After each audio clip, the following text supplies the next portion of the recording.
Bon les gars, on y est. 100 000 abonnés.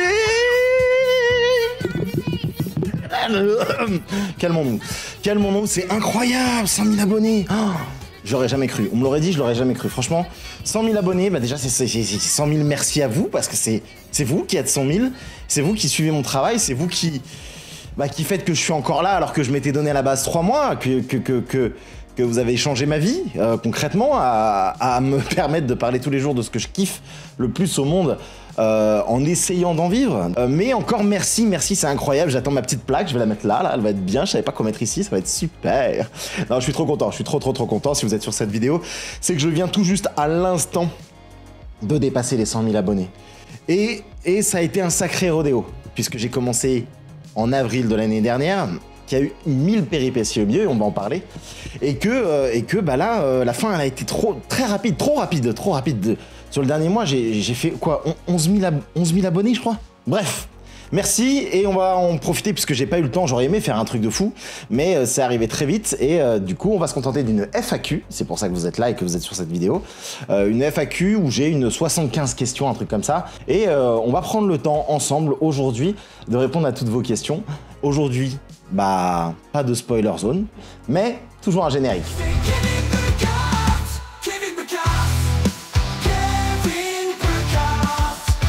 Bon, comme je vous disais, je vous ai demandé sur Instagram, je vous ai demandé sur YouTube de me poser toutes les questions que vous vouliez savoir, toutes les questions qui vous passaient par la tête, et donc je vous propose de nous lancer direct. Alors, quel est ton super-héros préféré?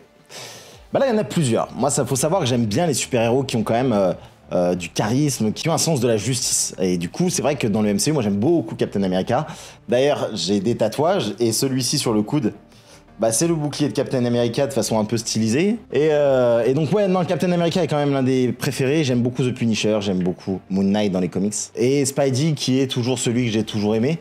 Mais ouais, je pense que c'est des héros plus terre à terre que j'aime bien, des héros qui nous ressemblent et des héros qui ont un sens de la justice, ou du moins de l'injustice justement à corriger, qui me plaît beaucoup. Next. Comment t'as fait pour avoir autant d'abonnés en si peu de temps? Il y a eu une stratégie qui a été mise en place, même je vais te dire 1000 stratégies qui ont été mises en place, avec plein de fois où j'ai testé des choses, enlevé d'autres, mais le principal, je vais dire, c'est d'avoir choisi une niche, d'avoir tout donné et travaillé très dur pour essayer de devenir un des meilleurs dans cette niche, donc les films Marvel, les théories, ce genre de choses. Je dis pas que je suis le meilleur, je dis simplement que j'ai tout donné pour essayer de l'être, en tout cas de devenir l'un des meilleurs, et d'avoir de la consistance, constamment, ne pas t'arrêter, toujours travailler.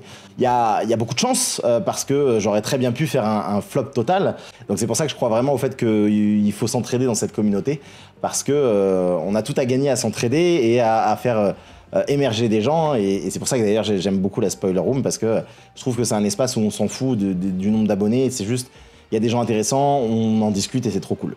Qui est le meilleur théoricien Marvel sur YouTube francophone? Bon, moi je pense que l'un des plus structurés, c'est Captain Popcorn, c'est celui qui a les meilleures analyses, c'est pas forcément le meilleur théoricien, mais c'est celui qui analyse le mieux, le plus froidement, il est très fort.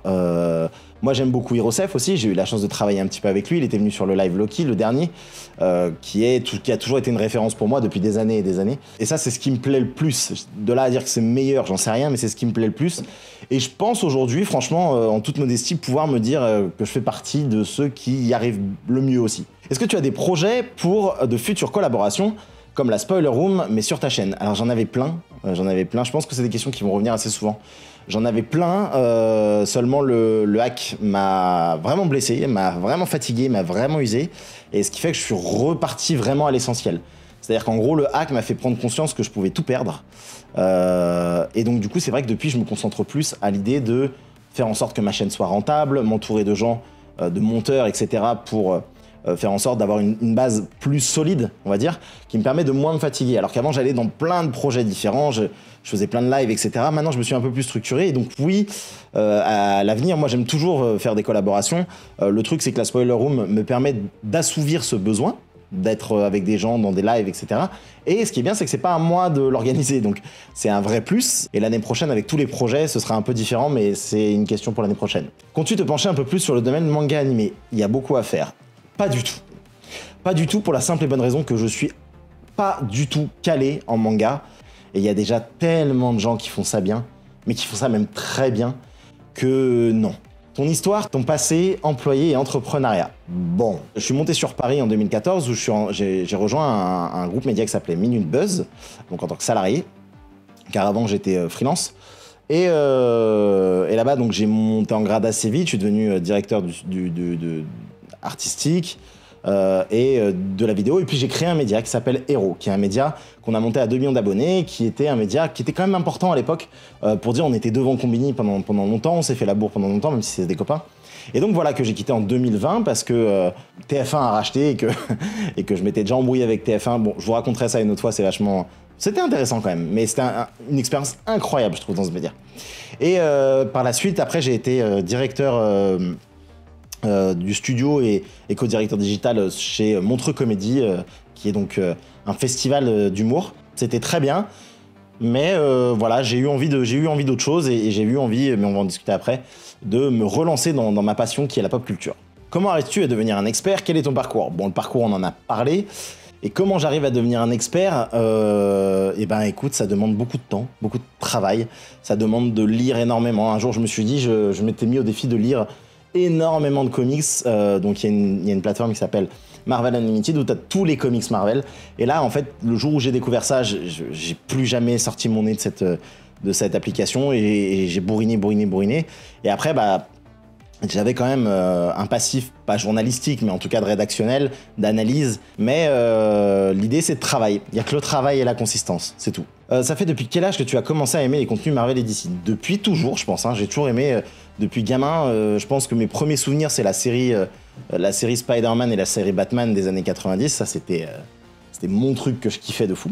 Donc voilà, non mais c'est très jeune. Très jeune en gros, mais voilà. Quel est mon film préféré? Mon film préféré ever? Bah moi je dirais que c'est Scott Pilgrim vs The World. C'est un film d'Edgar Wright et il a tout ce que j'aime dans ce côté très pop culture. Et Edgar Wright, il est très fort notamment pour mêler la musique à l'image avec vraiment une image très pop culture. Il a fait notamment comme film Baby Driver, il me semble. Et bien sûr les excellents Shaun of the Dead et Hot Fuzz qu'on présente plus avec un humour très anglais, très british qu'on kiffe. Est-ce que tu lis tous les comics dont tu parles? Alors, en tout cas, j'essaye de lire tous les comics dont je vais parler. Mais par exemple, parfois quand il y a une bande-annonce qui sort et qu'il y a des personnages qu'on connaît pas et que je vais faire mes recherches, j'ai pas toujours lu le comics dont je parle. Par contre, une chose est sûre, c'est que souvent, je vais le lire ensuite. En général, j'ai lu tout ce qu'il y a à savoir avant de voir le film. Ça oui. Qu'est-ce qui m'a poussé à faire des vidéos sur Internet? Très simple. En gros, comme je t'ai dit, j'étais dans un job, Montreux Comédie, une boîte suisse. J'étais plutôt bien, même si c'était un boulot stressant. Je voyageais partout dans le monde. Mais il y avait un truc qui me manquait. Il y avait ce côté liberté, ce côté pop culture que j'avais connu dans le passé qui me manquait. Et surtout, en gros, bah, moi, quand j'avais monté mon média, j'ai travaillé avec des gens qui aujourd'hui ont fait plein de choses très intéressantes. Mais j'ai travaillé notamment avec une aujourd'hui très grande streameuse qui s'appelle Avamind. Et en gros, Avamind, elle travaillait avec moi dans mes équipes, elle faisait du super boulot. Et en fait, je l'ai vu progresser petit à petit et devenir la méga star qu'elle est aujourd'hui. Et moi, en fait, je me disais, mais c'est trop bien ce qu'elle fait, j'ai trop envie de faire ça. Et tout le long, j'arrêtais pas de me dire, mais si tu le fais pas, si tu le fais jamais, si tu n'essayes jamais, tu vas le regretter toute ta vie. Au pire, ça marche pas. C'est pas grave, en fait, si ça marche pas. Au moins, t'auras essayé, tu te seras dit, bah écoute, c'est pas grave, je suis pas fait pour ça. Je savais pas s'il y avait des gens que ça allait intéresser. J'en savais rien. Et il se trouve que 100 000 abonnés, pour moi, c'est déjà au-dessus large de mes espérances. Je pensais vraiment pas, jamais de ma vie, j'aurais cru en arriver là aussi vite en tout cas. Donc voilà. T'es-tu déjà lassé de faire du contenu sur certains sujets? Il y a des fois, oui, il y a des sujets qui sont un peu pénibles, mais très souvent, en fait, si j'ai pas envie de les faire, je les fais pas, tout simplement. Je me suis donné un rythme, tu vois, il y a des gens qui sortent des vidéos tous les jours, moi c'est pas ce que je veux faire. Moi je veux traiter un sujet qui m'intéresse et le traiter bien pour intéresser les autres gens. Donc au final je me suis pas tant lassé de ce que je fais. C'est passionnant, je suis fan du MCU, il y a des fois où ça m'énerve, des fois où franchement j'aime pas ce que j'ai vu et je le dis. Et en même temps j'essaie de pas tomber dans la négativité absolue comme certains youtubeurs parce que c'est le truc qui fait marcher. Je l'ai vu les stats que j'ai fait sur Madame Web alors que je déglingue le truc, ou alors sur le trail-up de Venom 3, mais c'est pas ce que je veux faire. Moi, je veux dire quand ça me plaît, je veux dire quand j'y crois, je veux dire quand j'y crois pas. En fait, je veux juste être moi et pas me prendre la tête sur comment les gens vont penser.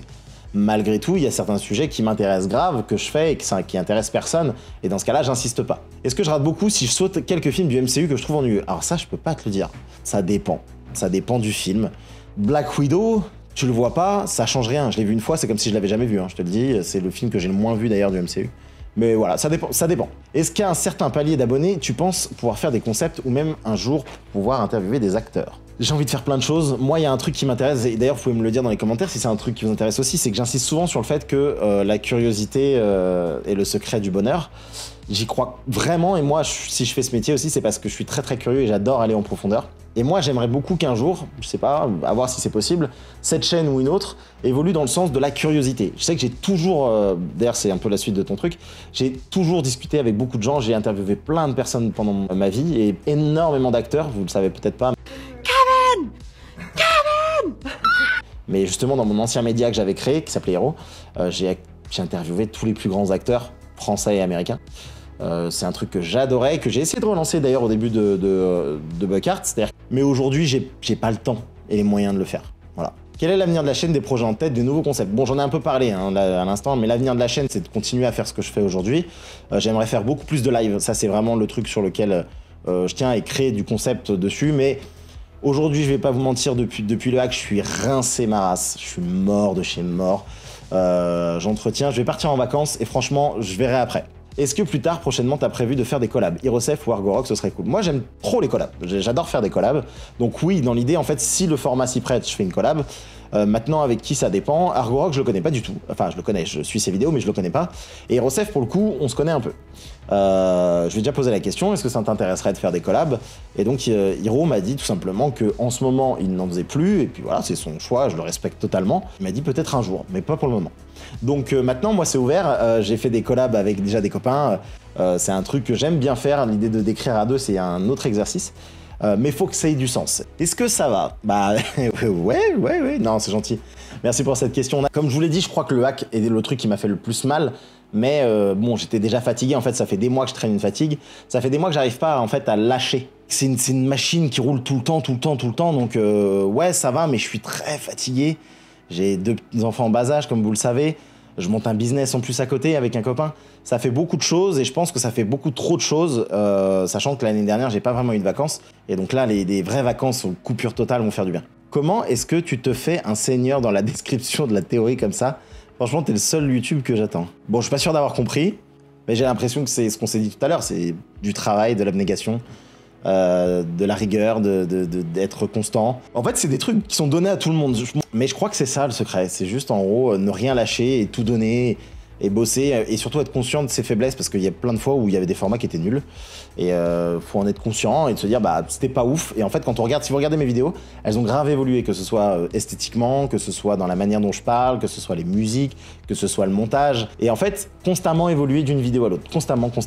C'est ça le secret, je pense. Trouves-tu que les différences entre les adaptations comics et MCU sur écran, séries comme film et le côté accurate contribuent à la perte de vitesse du MCU? Non, parce que en fait, ça a toujours été le cas. Thor Ragnarok n'est pas une adaptation fidèle. Civil War n'est pas une adaptation fidèle. En gros, la plupart des grands films qui ont bien marché ne sont pas des adaptations fidèles. C'est justement des adaptations des comics, de plusieurs comics agrégés en un et puis avec les besoins du MCU. Je pense que la perte de vitesse, elle se fait de par les mauvais choix d'histoire et le fait de ne pas avoir créé un truc commun. Tous les films sont séparés, il manque un tronc commun, mais je crois avoir la réponse et je vous en parlerai bientôt en vidéo. Pourquoi t'as choisi de faire du contenu Marvel et Star Wars? Tout simplement parce que je suis un énorme geek, que je suis passionné de super-héros et notamment de Marvel. Enfin, bref, je sais pas quoi vous dire, je suis passionné. Quelle est pour toi la saga parfaite dans la pop culture? Le Seigneur des Anneaux, aucune discussion autour de ça. La trilogie du Seigneur des Anneaux est ce qu'il y a de mieux en termes de pop culture. Vraiment, il n'y a rien de mieux, simplement. Toujours autant passionné? Affirmatif. Complètement, et dites-vous que je me suis lancé, et d'ailleurs c'est une de mes grandes fiertés, j'ai réussi à atteindre les 100K dans la période la plus calme du MCU. Et en gros, quasiment mon seul énorme kiff que j'ai eu, c'est Loki. Tout le reste, ça a été du brodage. Et j'ai réussi à arriver à 100K, donc je suis quand même assez content. Moi, j'ai commencé, il n'y avait rien. J'ai commencé dans la pire période du MCU. Mais du coup, ça me rend très fier. Très fier. Team Iron Man ou Captain America? Captain America, les gars, j'ai déjà expliqué pourquoi, c'est un de mes persos préférés. Il a une raideur, j'allais dire, et c'est vrai, parce qu'en fait, il a des gros défauts, il a les qualités de ses défauts. C'est quelqu'un de droit dans ses bottes, qui est ultra fidèle et qui ne changera pas ses principes pour telle ou telle chose. Malgré tout, ça l'emmène souvent dans le mur. Et en fait, comme tous les personnages de Marvel en général, personne n'est parfait. Ils ont tous les qualités de leurs défauts. Ils sont humains et en fait, c'est moi, cet humain, qui me parle le plus personnellement. Est-ce que j'ai raison de penser que le massacre d'Infinity War n'aurait jamais eu lieu si Loki n'avait pas récupéré le Tesseract sur Asgard? Probablement, mais s'il n'avait pas récupéré le Tesseract sur Asgard, TVA serait venu et aurait changé les choses. Donc, quel est pour toi ton meilleur film, série ou court-métrage Marvel préféré du MCU? Alors personnellement, je trouve que WandaVision est un bijou à 90%. Mais sinon, mon film préféré, je crois que c'est Captain America The Winter Soldier, qui est très très proche avec quand même Infinity War, qui est quand même incroyable. Voilà, c'est entre ces deux-là. Quel est ton héros et antagoniste préféré? Donc comme je disais, héros, j'ai répondu déjà. Antagoniste, je pense que moi c'est Doctor Doom. En gros, dans les comics, c'est vraiment Doctor Doom mon préféré. Dans le MCU, c'est Thanos, hein, il n'y a rien au-dessus, quoi. Que penses-tu de Kang pour la suite du MCU? J'aime beaucoup Kang aussi. Je suis persuadé que Kang va rester un des méchants. Est-ce que ça va être le méchant de la saga? Je pense pas. Mais en tout cas, oui, la construction autour de Kang ne fait que commencer. Je pense que ça va continuer. Ils vont, j'espère, nous annoncer le nouveau cast à la Comic-Con de Kang. Ce serait génial. Et voilà, non, je pense que tous ceux qui disent que Kang est fini sont vraiment dans le faux. Salut, j'adore ce que tu fais. Quel est ton point de vue? Déjà, merci. Quel est ton point de vue sur le MCU passé, présent, futur? Bon, pour moi, la vision de beaucoup de personnes est biaisée. Je pense que le MCU est assez constant de manière générale. C'est-à-dire qu'en gros, phase 1, 2, 3, il y a des films qui sont aussi éclatés que certains de phase 4, 5, et il y a des films de 4 et 5 qui sont très très bien par rapport à ce qu'on peut croire. Le seul effet biaisé selon moi, c'est que la plupart des gens qui ont découvert le MCU, ils l'ont pas découvert comme moi par exemple. C'est-à-dire qu'en gros, je l'ai regardé Iron Man 1 et Hulk, je les ai vus au cinéma et j'étais comme un dingue, et puis Captain America qui sort, j'étais comme un dingue. Et en fait, tous ces personnages-là, ils se sont construits au fur et à mesure, et ils se sont bien construits. La première phase, elle est vraiment bien, dans le sens où tu les découvres et ils se rassemblent tous autour des Avengers. Ça a été la première erreur qu'ils ont faite, c'est-à-dire que de fin de phase 4, ne pas mettre un nouveau film Avengers est une énorme connerie. Énorme. Et deuxièmement, la plupart des gens qui disent que le MCU est mort depuis Endgame, en fait, c'est des gens qui ont découvert le MCU à partir de Infinity War. On leur a dit c'est incroyable, ils sont allés le voir.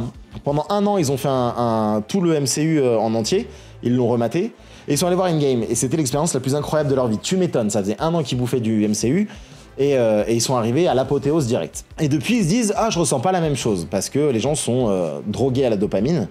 Or, pour moi, c'est la même chose. Alors, il y a des erreurs, mais il y avait des erreurs dans le passé, des méchants qui étaient éclatés. Enfin, je veux dire, l'année, je crois, 2013, on se tape Iron Man 3 et Thor 2. Les deux sont pas très bons, tu vois. Donc, en fait, il y a des phases comme ça. Et je pense qu'en réalité, on est dans le MCU normal, et le futur, moi, j'y porte beaucoup d'attention, mais ça, j'en parle dans toutes mes vidéos, je vais pas en parler mille ans. Est-ce que tu pourrais faire une timeline Star Wars? J'avoue que ce serait pas mal. Ouais, oui, monsieur, je le ferai. À part Scarlet Witch, quelle est la meilleure héroïne du MCU? Bah, si on enlève Scarlet Witch, moi je dirais que c'est Gamora. Ouais, je pense que ma préférée c'est Gamora. Alors par rapport aux critères que j'ai évoqués tout à l'heure, hein, le côté badass par exemple. Non, en fait clairement c'est Nebula. Nebula à 100%. Nebula. Qu'aurais-tu fait selon toi si tu n'avais pas retrouvé ta chaîne YouTube quand tu t'es fait pirater? Je pense que j'aurais tout simplement arrêté. Voilà. Parce que je crois beaucoup au destin. Et que je me dis que là aujourd'hui c'est le destin qui fait que je suis là et qui veut vraiment que je continue, et c'est génial parce que quand je me suis fait pirater, peut-être j'étais à 60 000, un truc comme ça. Et donc aujourd'hui, non, j'aurais arrêté, je vous le dis clairement, j'aurais arrêté, j'aurais pas recommencé, je serais passé sur autre chose, j'aurais fait autre chose de ma vie. Je me serais dit que j'aurais essayé, mais que le destin a voulu que ça s'arrête, et j'aurais arrêté, tout simplement. Comment ça va depuis le piratage? Bon bah je vous l'ai dit, très fatigué, mais motivé, de fou. J'ai failli vraiment me démotiver, mais motivé de fou. Toilette japonaise ou normale? Totalement japonaise. Totalement japonaise. Pourquoi? Parce que j'ai une copine qui a lancé sa marque de toilettes japonaise, qui est concurrent de Boku par exemple, et qui s'appelle Jana. Jana qui fait des toilettes japonaises. D'ailleurs, si vous voulez lui donner de la force de fou, allez au moins voir ce qu'elle fait sur internet. Franchement, j'ai ça chez moi, je peux plus m'en passer. J'ai vraiment du mal à aller aux toilettes chez les autres. C'est incroyable. Vraiment, c'est incroyable. Comptes-tu faire des live gaming avec ou sans les abonnés? Mario, Spider-Man. J'aimerais beaucoup, comme je vous l'ai dit avant, c'était vraiment mon truc. Je veux refaire du live, c'est mon objectif principal. Honnêtement, moi, mon objectif, c'est de tenir mon calendrier et faire du live. Donc là, quand il va y avoir des films, des jeux Marvel en tout cas qui sortent, clairement oui. As-tu des projets futurs? Vidéos longues d'ici, etc. Bah, on va rester sur vidéos longues d'ici. Oui, je suis en train de rattraper de fou mon retard sur DC parce que je suis vraiment bon sur Marvel, un peu moins sur DC. Et moi, le DCverse le DC Universe de James Gunn, j'y crois beaucoup parce que j'aime beaucoup James Gunn. Donc j'ai envie d'être là, donc je serai là. Alors on verra si j'arrive à être aussi précis, mais en tout cas, carrément. Comment prépares-tu une vidéo? Combien de temps ça prend, etc. Ça prend du temps, ça prend beaucoup de temps. C'est pour ça que d'ailleurs, au début, on sait qu'il faut toujours être dans les premiers pour sortir une vidéo. Et petit à petit, j'ai décidé de ne plus me forcer à être dans les premiers parce que je veux être la meilleure. Je veux pas être la première, je veux être la meilleure. Donc c'est-à-dire que même si j'ai moins de stats, je veux que les gens qui voient la vidéo, ils se disent « c'est incroyable ». Donc ça, c'est mon objectif principal. Donc du coup, combien de temps ça prend? Moi, je vais te dire, en fait, ce qui me prend le plus de temps. Alors, il y a l'écriture, ça me prend énormément de temps, mais j'ai l'impression que c'est ma préparation qui me prend le temps. Parce qu'en fait, je vais d'abord regarder, prendre des notes, puis regarder dans le ralenti, reprendre des notes, puis après reformuler tout. Et en fait, j'ai des fois 4, voire 5 réécritures avant de me lancer vraiment sur la vidéo et de lancer la vraie écriture. Et ça me prend sur mon calepin parfois 20 pages, tu vois. Donc ça prend du temps, tout ça. Ça prend énormément de temps. Tu penses faire d'autres vidéos théorie actu sur d'autres univers que Marvel, comme Star Wars par exemple? J'ai fait du Star Wars, ça n'intéresse personne. Voilà, autant vous le dire. En fait, j'ai pas la communauté pour. Clairement, j'ai monté une communauté Marvel. Et il y a des gens qui font encore une fois mieux que ça que moi. Donc, feras-tu un gros live sur les présentations de la Comic-Con? J'adorerais. Mais en fait, je pars en vacances le 1er août et j'ai une masse de travail gargantuesque. Donc en gros, soit j'arrive à m'avancer et je suis au top, soit j'y arrive pas. Et en fait, je pourrais pas me lever à 2h30 du matin pour faire ça et après le lendemain être un gros caca. Donc on va voir. Quoi qu'il arrive, il y aura une vidéo sur ces éléments-là de la Comic Con. Et si je fais un live, je pense que je le ferai avec Steven. Le truc qui régale le plus dans cette aventure YouTube, franchement, c'est vous. C'est vous, c'est un truc de ouf. Alors, même si moi, j'ai toujours eu l'habitude de prendre beaucoup de recul sur les résultats des vidéos et des commentaires, etc., le soutien que je reçois de votre part, c'est monstrueux. Des fois, je le dis à ma femme, je lis 2-3 de vos commentaires, parce que moi, j'en lis tous les jours, et puis je réponds à tous les jours aux commentaires, mais vos commentaires sont exceptionnels, incroyables, j'ai très peu de haters, mais oui, c'est vos commentaires, incroyable, ça c'est ça le plus gros kiff. Gérer ta chaîne, tournage, rédaction, analyse, recherche, te prend combien de temps par jour? Ça me prend tous les jours de toute ma semaine. Voilà, c'est mon job principal, et je sais qu'en gros, il y en a plein qui ont commencé en side job, de dire, bah, je fais ça à côté de mon boulot. Moi, ce que je fais à côté de mon boulot, c'est avoir une vie de famille. C'est ce que j'ai décidé. Et en fait, quand je me suis lancé, j'ai décidé de tout quitter pour me dire, je me lance à 2 milliards %. Il n'y a que ça qui compte dans mon emploi du temps dans la journée. Et ça paye, mais voilà, non, ça me prend toute ma journée. Quel est le but de l'existence humaine sur Terre? Eh ben, mon ami, bah, moi, je pense que c'est de se rendre compte déjà qu'on a une existence. C'est-à-dire qu'en gros, on est éphémère, on est là. La vie, elle est ultra belle quand on décide de la voir belle, quand il y a plein d'opportunités, quand on ne se concentre pas sur le négatif. Et je crois qu'en fait, le but de l'existence humaine, c'est qu'on a une conscience et qu'il serait bien de commencer à avoir conscience des choses.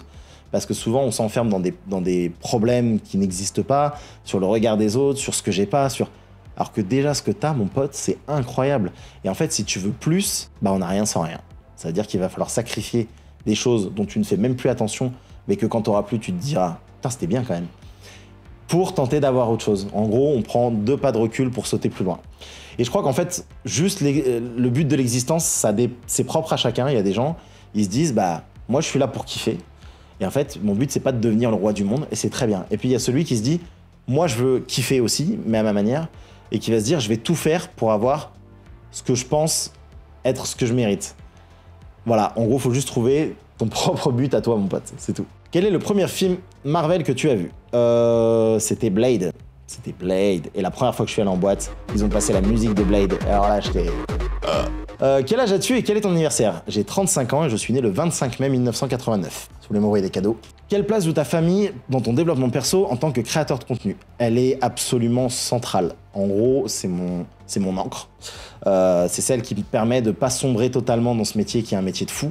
Parce que même si moi, mais surtout moi je reste chez moi toute la journée, je suis dans un bureau, il est très bien mon bureau, mais en fait je sors pas trop, je sors pour aller au sport, pour faire des courses, pour aller voir des copains.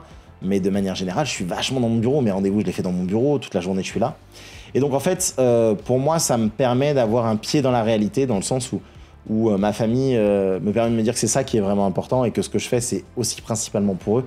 Et donc du coup, ça permet aussi de prendre vachement de recul sur les gens néfastes sur internet. Et ça permet de prendre du recul et d'aider à être humble. J'ai été dans des trucs ou des conventions où j'ai vu des gens qui se prennent pour des oufs malades alors qu'on fait que du contenu sur les réseaux sociaux. C'est tout. C'est tout. Et en fait, une famille, ça te permet de comprendre ça. On fait un métier, c'est tout. Voilà. Tant mieux, il est de passion. Tant mieux, on a pris des risques pour le faire, mais c'est tout. Bon, bah c'était la dernière question. C'était une question, on a fini sur 2 questions qui étaient très profondes. Voilà, encore une fois, j'espère que ça vous aura plu. C'est un contenu qui est hyper long, j'ai l'impression, mais qui était un contenu où bah, ça sort du cœur. Et c'était très intéressant de le faire. Merci pour toutes vos questions, c'était génial. Encore merci pour les 100K, incroyable, je vous remercierai jamais assez. Merci encore pour tout votre soutien, merci pour votre bienveillance, merci d'être là, merci de m'aider à faire ce que j'aime et j'espère être là encore un long moment avec vous. Les 100K, on peut dire que c'est le début, pour beaucoup peut-être ça pourrait être un plafond de verre, moi j'en reviens pas d'être là et j'ai l'impression qu'en fait ça ne va faire qu'évoluer. Donc allons tous ensemble au sommet. Je disais qu'il n'y avait pas de projet spécialement là tout de suite, mais croyez-moi, j'ai un cerveau malade qui a toujours besoin de nouvelles choses, en tout cas de développer des choses qui vous plaisent. Donc il y aura des nouveaux formats, ne vous inquiétez pas. On va essayer de reprendre les lives, mais surtout on va essayer de se reposer avant tout ça. Bref, 100 000 merci les amis, merci beaucoup, j'ai adoré faire ce contenu. Je vous mets là la vidéo qui sera là dernière au moment des 100 000. Je vous embrasse et je vous dis à très vite et surtout, ayez le courage d'être curieux. Croyez-moi, c'est ce qui vous rendra heureux. Bisous.